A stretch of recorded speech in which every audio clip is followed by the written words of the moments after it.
Hello guys, আবারও হাজির হয়ে গেলাম আরও একটি নতুন ভিডিও নিয়ে। দেখুন এই কীটপতঙ্গটিকে, এইটিকে আমি প্রথমে একবার দেখিয়েছিলাম, তখন আমি ভালো করে এর রূপ তুলে ধরতে পারিনি, কারণ তখন আমার ক্যামেরা দেখে সে ফটাক করে উড়ে গিয়েছিল। তাই আজকে আমি ওকে খুব শান্তভাবে দেখুন দেখানোর চেষ্টা করছি। তবে বাতাসে গাছটি নড়ছে বলে খুব একটা ভালো আমি ক্যামেরাবন্দি করতে পারছি না, কারণ গাছটা হাত দিলে সে উড়ে চলে যাবে। তো তাই দেখুন এর রূপটি আজকে তুলে ধরলাম। দেখুন কি সুন্দর এই কীটপতঙ্গটি। তো ভালো লাগলে পাশে অবশ্যই থাকবেন।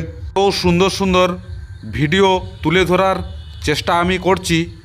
তো আপনারা চ্যানেলটিকে সাবস্ক্রাইব করবেন, কমেন্ট করবেন, লাইক করবেন আর শেয়ার করতে ভুলবেন না।